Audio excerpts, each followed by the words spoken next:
கால் ரொம்ப வலிக்குது. என்னால குனிஞ்சு என் காலுக்கு நானே மசாஜ் பண்ணிக்க முடியாது. அதனாலதான் உங்களை சிரமப்படுத்துறேன்.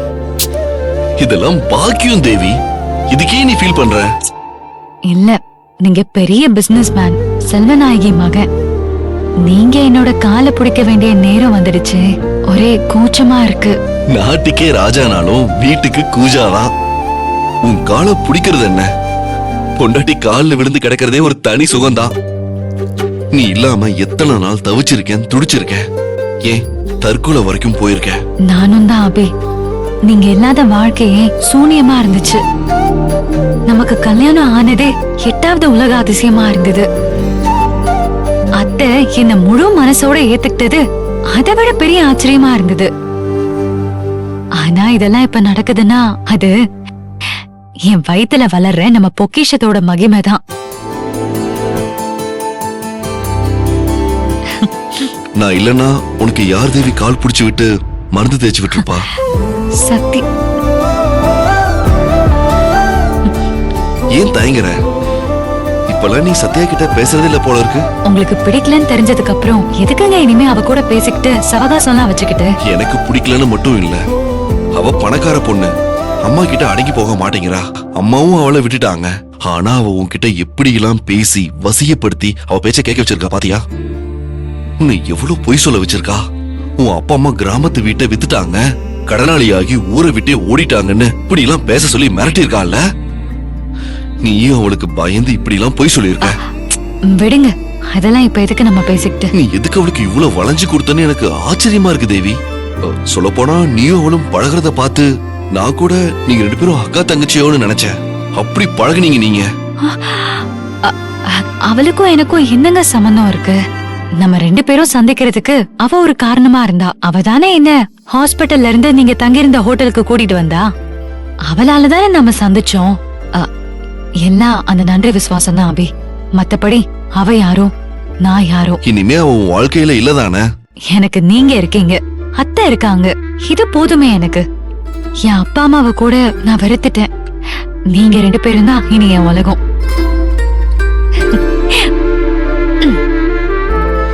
சத்யா நமக்கு நடுவுல வராம இருந்தாலே போதும் தேவி. நமக்குள்ள எந்த பிரச்சனையும் வராது. அத மட்டும் நீ பாத்துக்கோ. இனிமே வரமாட்டாங்க.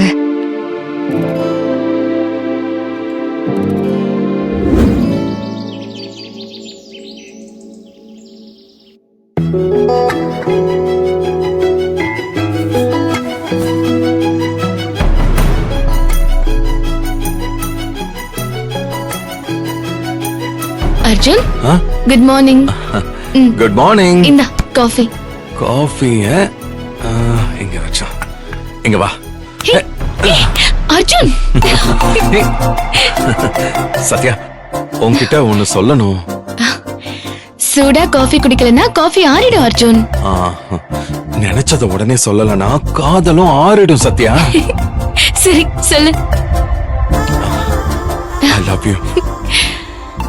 ஓகே, கேக்குறதுக்கு குளு குளுன்னு இருக்கு. Please, I'm sorry. போதும் அர்ஜுன். இத்தோட நேத்து நடந்த சம்பவத்துக்காக 1200 தடவை மன்னிப்பு கேட்டுட்டேன். ஐயோ, அந்த சாப்டர் நேத்தே முடிஞ்சு போச்சு. இப்ப நான் கேட்ட மன்னிப்பு உனக்கு தெரியாம உன்னை கேட்காம ஒரு விஷயம் பண்ணிட்டேன். அப்படியா? அது என்ன? என் மேல கோவப்பட மாட்டேன், எனக்கு கோஆபரேட் பண்ணுவேன்னு முதல்ல ப்ராமிஸ் பண்ணு. என்ன விஷயம் தெரியாம எப்படி ப்ராமிஸ் பண்ண முடியும்? எல்லாம் நல்ல விஷயம்தான். நான் உன் மேல நம்பிக்கை வச்ச மாதிரி நீ என் மேல நம்பிக்கை வைக்க கூடாதா? அஸ்க புஸ்க விஷயத்த சொல்லு. ரொம்ப ஜாக்கிரதையா தான் இருக்க. அது ரத்தத்திலேயே ஊறினது. விஷயத்துக்கு வா.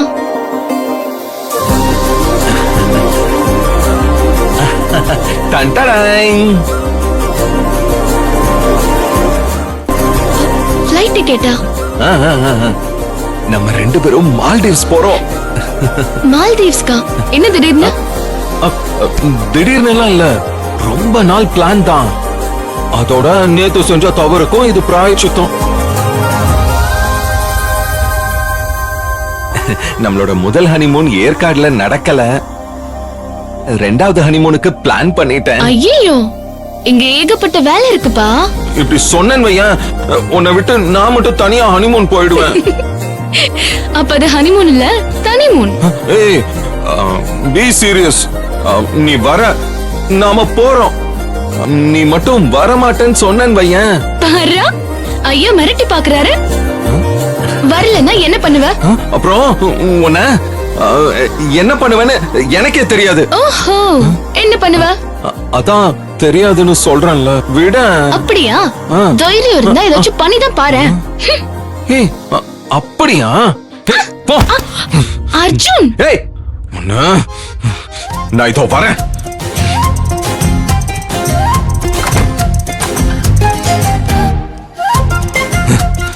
ஏய் ஏண்டி என்ன, நான் உன்னை ஒரு தடவை கூப்பிட்டா சரின்னு வர தெரியாதா? உனக்கு அவ்வளவு திமிரா? உன்ன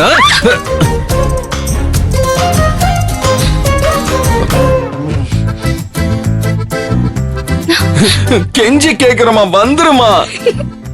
உன் கால கையா நினைச்சு கேக்குறேன். அந்த செகண்ட் ஹனிமூனுக்கு வந்துருமா, ப்ளீஸ் மா, ப்ளீஸ் ப்ளீஸ். அர்ஜுன் ப்ளீஸ் வந்துரு.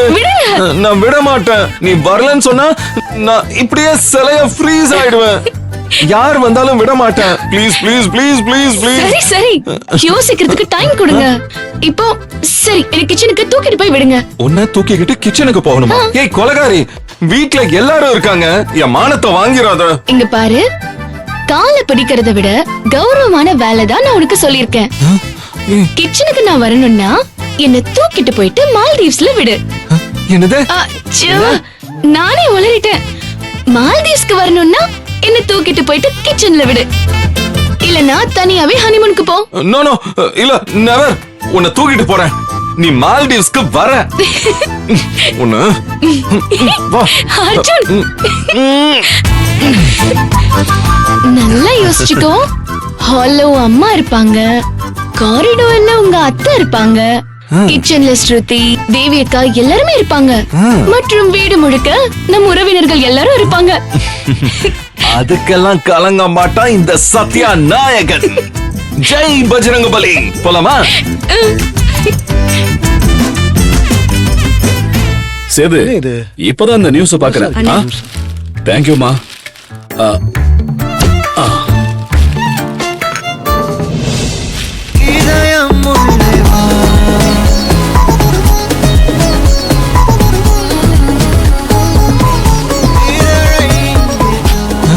ஐயோ, இன்னைக்குன்னு பார்த்து எல்லாரும் வீட்ல இருக்காங்களே, எப்படி சமாளிக்க போறனோ? சத்யா, மால்டீவ்ஸ் ஹனிமூனுக்கு இப்படி ஒரு சோதனையா? ஞாபகம் வச்சுக்கோ, கீழே இறக்கி விட கூடாது. மாமா மாமா,